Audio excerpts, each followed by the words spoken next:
Alam nyo, napakahalagang ilagay sa ating isipan na from time to time, nagkakaroon po tayo ng tinatawag na complacency. Ang ibig sabihin po ay may pagkakataon na parang wala tayong kasigla-sigla na tumakbo sa takbuhin ng buhay espiritual. Totoo yan. Minsan dahil pagod na, minsan dahil may mga expectations versus reality. Yung bang inaasahan mo hindi nangyari at yung hindi mo inaasahan, iyon ang nangyari. So paminsan para bang dala-dala natin yung pain dahil po sa mga experiences na ito.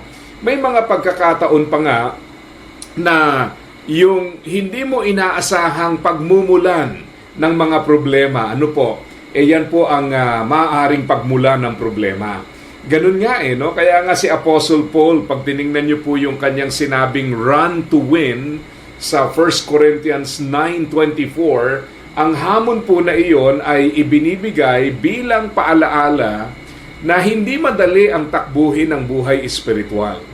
Pero anuman ang ating pagdaanan, anumang mga hamon ang ating kaharapin, we must always run to win.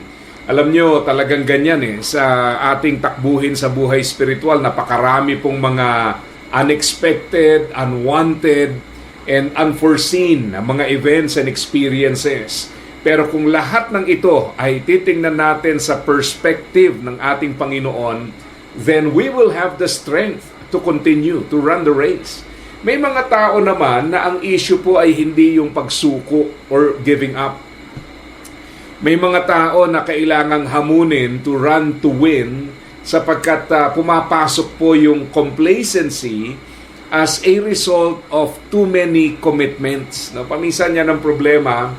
Habang tumatagal ay marami tayong pagtatalaga ng ating sarili at minsan po wala tayong sukatan alin ba sa ating mga dapat harapin ang tatanggapin natin, alin ang hindi. Kasi pagka lahat po ay in-accommodate natin, then we will have a problem. Kasi bawat isa may capacity Importante ho yun Paminsan masarap ho na maraming ginagawa, maraming mga sinasalihan, pero always remember na tayo pong lahat may capacity, meaning hindi lahat kayang gawin at hindi naman tayong dinisenyo na lahat gagawin natin. Pangalawa, tayo at ang ating mga resources, may mga limitations po yan. Ibig sabihin ay talagang alam natin na darating yung punto na nandun man yung willingness natin to do things, to help people, or to be involved in whatever activities. Dahil may limitasyon ng ating mga tinatangkilik, alam po natin na pag umabot ito sa limitasyon, then it will be challenging. Kaya nga napakahalaga sa isang tao, kaya ito ho ang ating tema ngayon, na talagang magkaroon tayo ng pagsusuri, sukatan, kung ano po yung dapat nating alisin, baguhin, ano po yung dapat nating limitahan, saan natin dapat itodo, di ba? Talagang kailangan tinitingnan nating maigi kasi paminsan po, kung saan dapat magbawas tayo ng mga gagawin, doon tayo mas naglalaan, kung saan naman tayo mas dapat magbigay ng ating all, doon naman po tayo nagkakaroon ng pagkukulang. So, we have to evaluate. Paminsan po, along the way, isa pa ito sa nakakaapekto, bakit nagiging complacent, may mga times po na yung bang masyado tayong naaapektuhan ng ating mga damdamin to the point na minsan, instead of walking by faith, we walk by sight or by feelings. Ayan. Di ho ba? Paminsan nakakalungkot kasi para bang nag-start ka by faith, tapos later on nagiging by sight, hindi kaya, hindi pwede, hindi maaari, pero ang pinagbabasihan mo na ay hindi po yung kung ano kalooban ng Panginoon, ang pinagbabasihan mo na ay kung ano yung kakayanin mo. And sometimes by feelings. Totoo yan. Kaya pag nasaktan tayo, we find it difficult to continue, to move on. Pag tayo po ay nagkaroon ng pakiramdam na parang tinatamad, nawawala ng sigla, we give way and we allow emotions to control us instead of controlling our emotions. Kaya Bago ho tayo magpatuloy sa ating pag-aaral ngayon, makumusta ko muna kayo. Nasaan kayo sa inyong spiritual life? Can you honestly say that today is better than yesterday? Pwede ba nating masabi na mas mainam ang kasalukuyan kaysa nakaraan? Pwede ba nating masabi na I am better now than before? O baka naman yung ating tinatawag na glory days o yung pong mga panahon na matagumpay, matatag, maayos, tila lipas na. At yung ngayon po ay parang para bang sa takbuhin parang naghihingalo na, hirap na at parang hindi na aalagwa at uusan.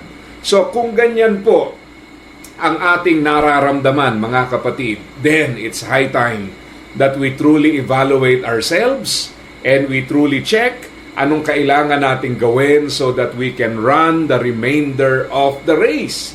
Palagi kong naririnig yung kasabihang, malayo na ang narating, pero malayo pa ang tatakbuhin. Di ba? Totoo yun, ano? Paminsan ho, talagang conscious tayo dun sa ano yung natakbo na. Praise God. Malayo na. Pero minsan, we don't prepare doon sa tatakbuhin pa. Malayo pa, marami pa, di ho ba? Kaya talagang from time to time, kumbaga sa basketball, merong halftime break, evaluate, re-strategize, recuperate, di ba? And then later on, try to recover the losses and start anew. Pero pag hindi po natin ginawa yan, baka naman maayos na yung dati, napasama pa ngayon, tumatakbo na ng okay noon, biglang nang hinawa pa, abay kinakailangan nating i-check yan. Di po ba? Sapagkat ang bawat isa sa atin, tandaan niyo po ito, and I remember talking to my fellow pastors about this, ang sabi ko nga sa kanila, may mga parte ng labanan that we will fight together. Sama-sama tayo, lalabanan natin. Pero may mga laban na ikaw lang. Hindi pwedeng sumali ang iba, ikaw lang. Because it is a battle that God has given you. And sa journey mo, sa iyong kaugnayan sa Panginoon, kailangang harapin mo ito at mapagtagumpayan mo ito. Di ba? Kaya sa ating pag-aaral ngayon, gusto kong ilagay nyo yan sa isip nyo. Kasi paminsan pag talagang nasa isip natin na nandyan naman si minsan maninisi pa tayo ng ibang tao. Hindi kasi ako tinulungan, hindi ako sinamahan, hindi ako ginabayan. Maybe the battle is not for him. Maybe it's your personal battle that you have to be victorious. And paminsan po, yung sama ng loob mo is a battle you need to fight. Yung mga hurts mo paminsan is between you and the Lord. Huwag nating isisi sa iba, huwag nating ibaling sa iba. Aking naranasan sa buhay espiritual, if you keep blaming other people, if you keep projecting the blame, pointing fingers at other people, you will never take responsibility, you will never grow. Totoo yan. Maraming tao palagi, sila kasi, kasi ganito ginawa sa akin. They never grow. Totoo po. Why? Because they don't take responsibility. Kaya sa ating pag-uusap ngayon, pag-uusapan natin, how do we actually take responsibility? What do we need to do? So tingnan po natin ang ilan sa mga bagay na dapat nating gawin so that we can run the race and win. Number 1, you have to change your perspective. Paminsan po, palaging I can't. We focus on the limitations, on the reasons why we cannot instead of why we can.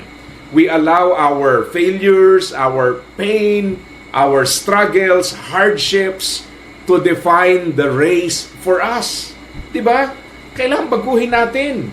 Sabi nga nila, pagdating sa attitude, di ho ba yung kalahating baso ng tubig, sa dalawang taong nakatingin, magkaibang interpretasyon dyan Pwedeng sabihin ng isa, ay, kalahati na lang. Pwedeng sabihin ng isa, may kalahati pa. Salamat. So sa buhay Kristiyano, ganun din. Kaya nga hindi ba, doon sa James chapter 1, verse 2 to 5, and then sa Romans 5, yung mga unang passage doon, ang sinabi ho ron, whenever you face trials of any kind, let it be an opportunity for great joy. Binabago yung perspective natin kasi hindi naman tayo sanay na